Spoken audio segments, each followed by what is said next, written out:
Small forward Keldon Johnson is the top recruit in that class, number 7 in the ESPN 100. Another poster! Throw it up, run the floor, and again, just dunking on everybody. That kid right there. A physical, powerful, relentless two-way wing, Kentucky's Keldon Johnson is one of the country's most fiery competitors, and his style of play should infuse energy and excitement into Big Blue Nation and NBA scouts alike. Keldon Johnson with the way speed. If you're in the way, he may go through you, he can go over you, and the body control with the concentration to finish. Somewhat of a late riser in the recruiting rankings, Keldon Johnson is a self-made player who got himself into shape, improved his skill set, and now looks the part of a high-floor, top 10 prospect with NBA starter potential.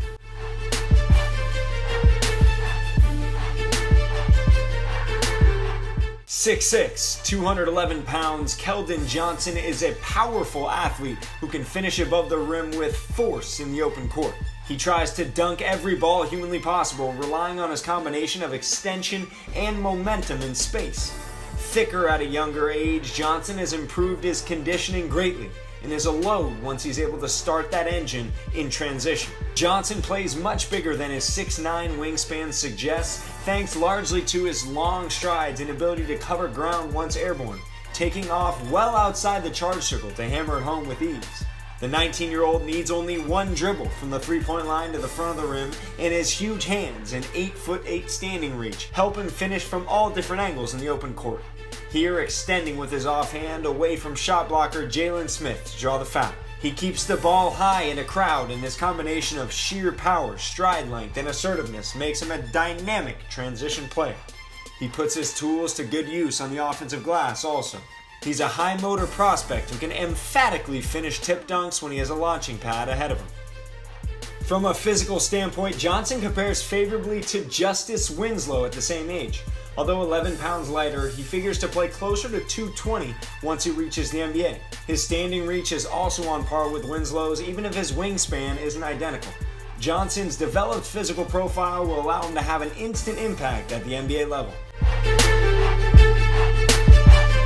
Keldon Johnson is a pit bull defender who combines a relentless motor, physical nature, and positional size to change games with his defensive energy.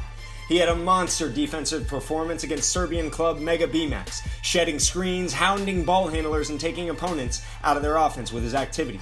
He identifies himself as a defender first and consistently shows the willingness to pick up in the backcourt, making guards and wings alike uncomfortable. Johnson set the tone against mega wing prospect Kostya Mushidi, helping limit him to 6 for 15 shooting. He chased him around screens, staying physical in lock and trail situations and arriving on the catch. He made Mushidi extremely uncomfortable all game long, taking away his airspace and exposing his weaknesses as a ball handler. Johnson will get into the body of his opponent as well, sitting down and forcing perimeter players to go through his chest in frustration. Here he does a great job of closing the gap before the ball screen, putting him in better position to fight through the screen and recover quickly. With his powerful frame, Johnson rarely dies on ball screens and plays with the type of toughness NBA coaches are bound to fall in love with. Given his strength and effort level sitting down to slide his feet, Johnson can guard both wings and powered forwards alike. Here he does a great job of staying with RJ Barrett, using his reach to force a tough shot in the paint. His 8'8" standing reach again on display here as he rejects a low percentage shot from Romeo Langford. Johnson is also a determined post defender, holding his ground nicely against the ultra-aggressive Barrett even if he does pick up the foul. He then stands up power forward Jalen Smith, giving him zero room to get into his post move. Johnson's ability to check both threes and fours makes him extremely intriguing on the defensive end of the floor, especially in the modern NBA. On top of his defensive versatility, Johnson makes the type of high intangible winning plays you don't often see among top recruits, here tearing the ball away from Adam Makoka. He's quick to 50-50 balls and rarely backs down from a challenge. Here's Johnson again, mucking things up with his effort as he dives on the floor for the loose ball. He'll put his body on the line in charge situations as well. He gives up the offensive rebound but gets the possession right back by drawing the charge against Barrett late in the McDonald's All-American game. He has solid awareness off the ball as well, knowing where to be positionally and reacting quickly when necessary. He'll get in the passing lanes or rotate over to deter shots at the rim in the half court. Johnson also adds value as a rebounder, using his intensity, strong frame, big hands, and solid reach to snatch rebounds in traffic. He's not afraid to throw his weight around, and that rebounding ability and toughness on the glass makes him much more playable as a small ball forward. As you can clearly see by his defensive impact, Johnson is arguably the toughest prospect in the 2019 NBA draft class. While far from polished, Keldon Johnson's skill level is improving. He can make a standstill three when left alone, which is excellent progress, as he was much more of an energy guy early on in his high school career. A lifetime 76% free throw shooter on 292 attempts, there's enough touch for him to tap into as a shooter, even if he still has a way to go from three. The key for Johnson is to make just enough to where opponents have to close out to a hand contest. When he can get even the slightest edge, his powerful, aggressive slashing style usually wins out. He has sharp timing attacking closeouts, whether using jabs or quick rip-throughs. He's not a confident shooter, but he's far from bashful attacking the rim when he sees daylight, using that extension to finish in space. He rarely shies away from contact and should live at the free throw line this season in Lexington. Now, we may not see it all that often given Coach Calipari's tendency to go big, but Johnson's best offensive position is at the small ball 4 spot.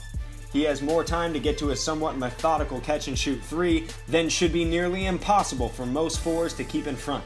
He beats Kansas big man David McCormack off the live dribble lunge here and then puts Jalen Smith through the spin cycle with the powerful in and out crossover into the spin move. He's not a polished ball handler against wings, but when he's matched up on an island with bigs, Johnson is tough to keep in front. He also has solid feel for a player who adds most of his value by way of energy and toughness. He can play out of driving kicks and should continue to improve his ability to think the game on the fly.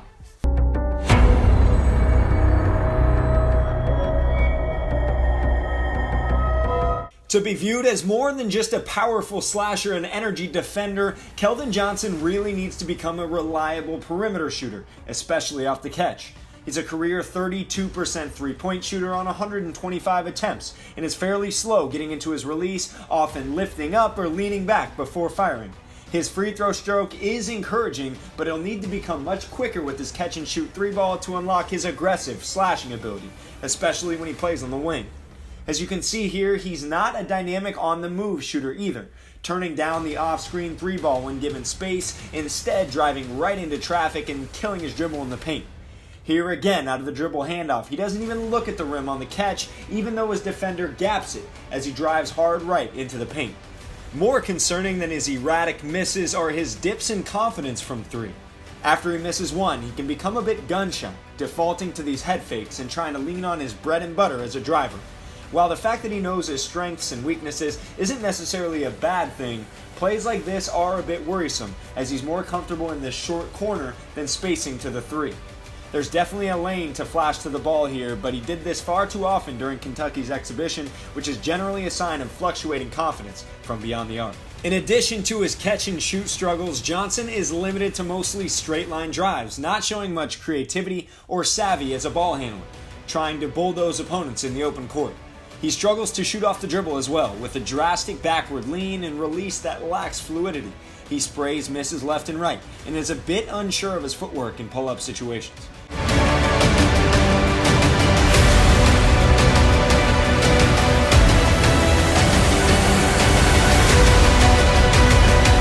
While he ends up making the right read here, Johnson clearly isn't comfortable playing much pick and roll either, simply holding on the perimeter, waiting for help. When he does try to create out of ball screens, you can see he's not all that dynamic, changing speeds and direction, also lacking a degree of finesse at the rim.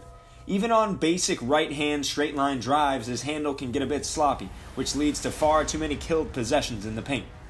He can leap off one foot impressively when he has a running start, but Johnson too often gathers off two in traffic, exposing the ball and showing his lack of comfortability with advanced footwork and deception finishes in the half court. He'll surely benefit from NBA spacing and playing some small ball forward, but Johnson isn't likely to be leaned on as an offense generator and could have some ugly possessions on a Kentucky team that likes to play big lineups and lacks a degree of shooting. Lastly, Johnson has the body type that can thicken up quite easily, and he looks a bit heavy-footed at times, especially on the defensive end. Although he changes games with his physical nature and effort level, he'll have to stay in tip-top shape to slide with quicker guards on the perimeter, as he's not quite gifted with the foot speed of most lockdown defenders.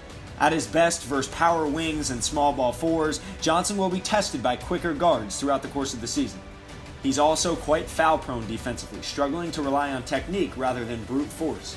With the NBA's emphasis on freedom of movement, it's important that he finds a way to defend without fouling, as that side of the ball is clearly his ticket to earning NBA minutes early in his career. Johnson is more of a powerful leaper as well, who doesn't have quite as much pop when he can't get momentum. That shouldn't be much of a problem with NBA spacing, but it wouldn't be surprising to see some heavy-legged finishing attempts in the half court this season. Maybe the draft's toughest competitor, Johnson has the physical profile, mean streak, versatility, and intangibles teams look for in a top 10 pick. He's aggressive on both ends of the floor, and his rate of improvement should be a sign of things to come in the future. As long as he shoots the ball at a decent clip this season, Johnson figures to get serious looks in the 5 to 10 range come draft night, given his high floor and two-way impact. Scouts will question his traditional upside given his still evolving skill set and developed frame, but Johnson has the type of mentality NBA teams should feel comfortable betting on long term. Oh, Keldon Johnson jumped right off the island. Long, athletic. As soon as he gets it, it's 1 or 2 dribbles right to the basket. I think they've got a very good team, but I think he could be the X factor. Oh, man. If you work hard, you can get where you want to be.